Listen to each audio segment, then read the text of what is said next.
cara agar kita menjadi pribadi yang dapat menerima ketentuan dari Allah. Baik, langsung aja jamaah kita dengarkan tausiah dari guru kita, Ustadz Abi Maki. Silakan Abi. Punten, izin. Subhanallah, Maha Suci Allah yang telah mengumpulkan kita di tempat ini. Semoga seperti ini Allah kumpulkan kita di sini. Seperti ini juga kelak Allah kumpulkan kita di sorganya. Amin ya rabbal alamin. Jika ada yang bertanya dengan mengatakan, Islam itu ribet ya.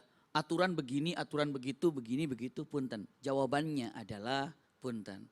Agar kita bagaimana bisa khidmat cepat diperintah oleh Allah Subhanahu wa taala. Maka ketika ada orang menyatakan Islam ini banyak aturan ke sana kemari, ribet begitu dan begini, punten, berarti bisa dipastikan orang tersebut yang bersangkutan belum mengenal Allah. Iya, kenapa? Karena asluddin, aslinya agama itu ma'rifatullah, mengenal Allah. Sampai ada perkataan para ulama mengatakan man ya'rifullah ya'riful amir. Lalu dikatakan waman ya'riful amir yatasabaqa fi amalil amir.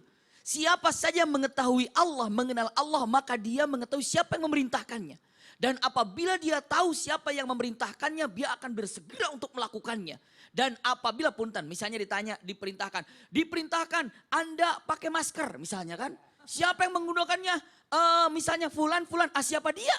Tapi begitu, siapa yang menggunakan? Ternyata pemerintah, ternyata ulama juga, ternyata misalnya presiden. Maka dikatakan, oh ini atasan yang merintahkan, maka menggunakannya. Demikian, makanya ini Allah yang merintahkan. Jadi siapa yang mengenal Allah, maka dia mengenal siapa yang merintahkan. Kalau sudah tahu siapa yang merintahkan, maka dia akan bersegera untuk melakukannya. Berarti kalau dia mengenal Allah, dia tidak ada kata-kata ribet dalam melaksanakan perintah Allah. Begitu. Tapi kalau seandainya dia tidak mengenal Allah, maka dia tidak mengenal siapa yang memerintahkan. Kalau dia tidak mengenal siapa yang memerintahkan, maka dia akan berlomba-lomba untuk apa? Memaksiatinya, untuk meninggalkannya karena dia tidak tahu. Makanya dengan mengatakan, aduh ribet Islam ini, ada perintah, ada adab, segala macam. Anda udah kenal sama Allah belum? Kenapa? Karena asluddin itu mengenal Allah. Anda lebih mengenal dengan Allah, maka Anda lebih cepat untuk menjalankan semua perintahnya. Ini dia. Lalu pertanyaan bagaimana caranya ya? Caranya adalah jawaban para ulama sepakat dengan pertama qiraatul Quran. Coba mendisiplin diri membaca Quran. Kalau seandainya dalam hati bukan hanya mencari ketenangan, bukan. Ketika aduh saya malas ibadah ya, saya malas ya untuk tahajud, saya malas untuk melakukan amal soleh. Maka tumbuhkan rasa cinta untuk melakukan amal soleh itu dengan qiraatul Quran. Anda membaca satu ayat, dua ayat, sebenarnya Allah menanamkan benih-benih keinginan untuk melakukan amal soleh. Yakinkan seperti itu. Jadi kalau seandainya aduh saya malas untuk belajar, malas untuk takarrub pada Allah, malas baca Quran. Dengan baca Quran itu benih keinginan untuk melakukan amal soleh itu tumbuh. Itu dia pertama kali, baca Quran. Makanya kalau ada mengatakan al-kaunu natafakkar, wal Qur'anu natadabbar. Artinya apa? Kalau melihat kaun tafakur, tapi ke dalam Quran itu tadabbur. Lihat maknanya, maka dengan makna yang indah kita mendekatkan kepada Allah dengan kaun, dengan Quran. Masya Allah.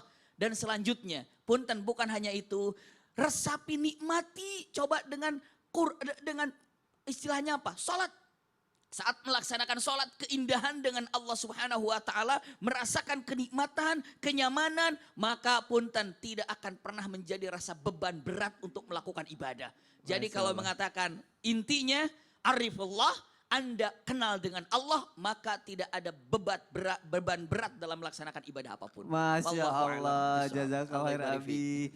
Jawab singkat dan Terjawab padas. semua. Mengenal Allah dulu, Masya Allah. Dan bisa dimulai dengan membaca Al-Quran dulu. Tuh jamaah, kita kenal dulu Allah kita, baru kita kedepannya jatuh cinta. Kayak sama pasangannya aja, sebelum jatuh cinta mengenal pasangannya dulu kan. Apalagi sama Allah harus lebih mengenal lagi, Masya Allah. Baik jamaah, kita akan masuk ke segmen yang ditunggu-tunggu banget, Masya Allah. Kita siapkan hati kita, pikiran kita pasrahkan semuanya pada ilahi. Kita akan masuk ke segmen Al-Quran Menjawab.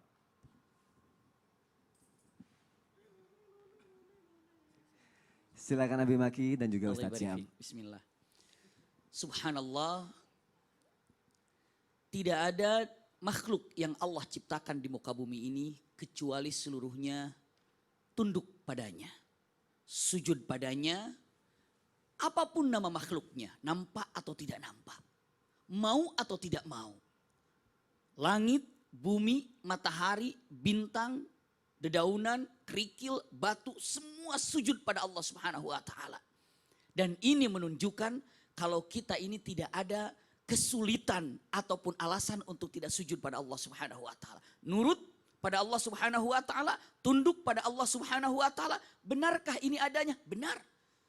Ayat yang menerangkan tentang semua makhluk sujud tunduk pada Allah Subhanahu wa taala, mana ayatnya? Lihatlah, Quran menjawab. أعوذ بالله من الشيطان الرجيم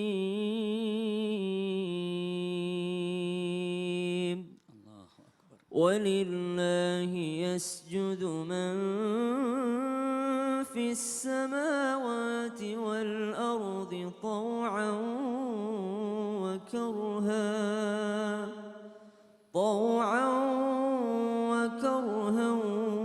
وظلالهم بالغدو والآصال. Suka tidak suka, semua makhluk itu sujud pada Allah Subhanahu wa taala. Suka atau tidak suka, semua makhluk tunduk pada Allah Subhanahu wa taala. Inilah Allah Al-Khaliq. Lalu yang begitu indah, walaupun Allah Maha Kuasa, Maha Gagah, Maha Perkasa dengan keagungannya, dengan jabarutnya, dengan qaharnya, Allah tidak pernah memaksa kepada makhluk untuk tunduk kepada Allah.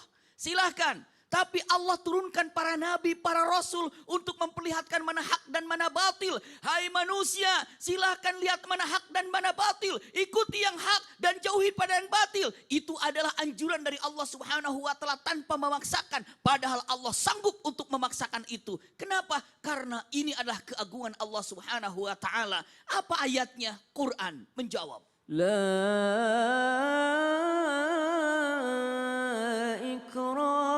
في الدين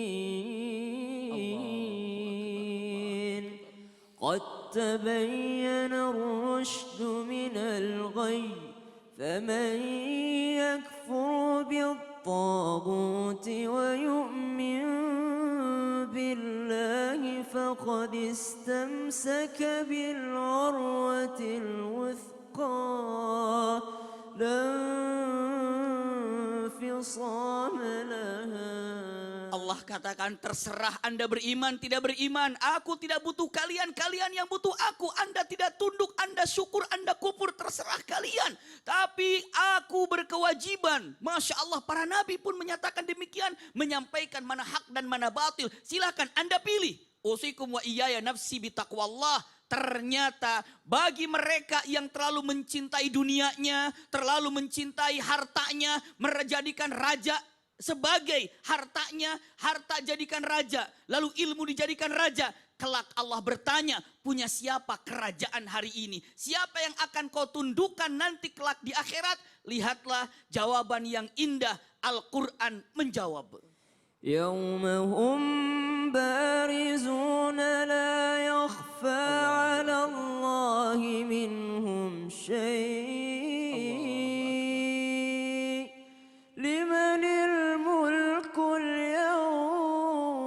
Saat itu Allah perlihatkan kepada manusia yang selalu menjadikan kehidupannya demi harta, demi jabatan, demi ilmunya yang tidak bermanfaat kadang karena hawa nafsunya. Lalu Allah tanya kelak di akhirat yang dirinya tunduk kepada jabatan, tunduk kepada harta. Allah katakan, punya siapa kerajaan hari ini? Limanil mulkul yawm. Mana raja yang kau agungkan selama di dunia Anda hidup? Limanil mulkul yawm. Mana harta yang kau agungkan selama engkau berada di dunia? Limanil mulkul yawm. Mana teman-teman Anda yang selalu Anda banggakan, Anda kokohkan? Limanil mulkul yawm. Punya siapa kerajaan hari ini? Anda tunduk harus pada Allah, baik di dunia. Usikum wa iyaya nafsi bitaqwallah, limanil mulkul yaum. Allah pun menjawab, Lillahil wahidil qahhar. semua kerajaan milik Allah Subhanahu wa taala dan kekuasaan milik Allah Subhanahu wa taala. Tunduk pada Allah. Kapan lagi kita akan tunduk pada Allah kalau bukan di dunia saat ini? Wallahu a'lam bishawab. Masya Allah. Jazakallah khair. Abi Maki, Ustadz Syam, Masya Allah aku merinding banget dengarnya ya Allah. Masya Allah. Terjawab ya. Terjawab semua. Aku jadi, ya Allah, plong dan merinding banget. Masya Allah, terima kasih guru-guruku. Baik jamaah, kita lanjutkan lagi tausiah kita. Dan kali ini aku mau nanya lagi sama Ustadz Syam. Oke, Ustadz Syam, ini pertanyaannya bisa dibilang curhatan para karyawan-karyawan. Apa itu? Karyawan merasa kalau misalnya dia kayak, aku nih sebagai boneka di kantor nih. Atasan aku tuh ngatur-ngaturnya secara berlebihan. Bahkan jadi kayak sok bosi banget gitu. Akhirnya ada yang bertanya gini, di zaman Rasulullah, orang yang suka mengatur bawahannya tapi tidak bosi itu ada apa enggak Ustadz Syam?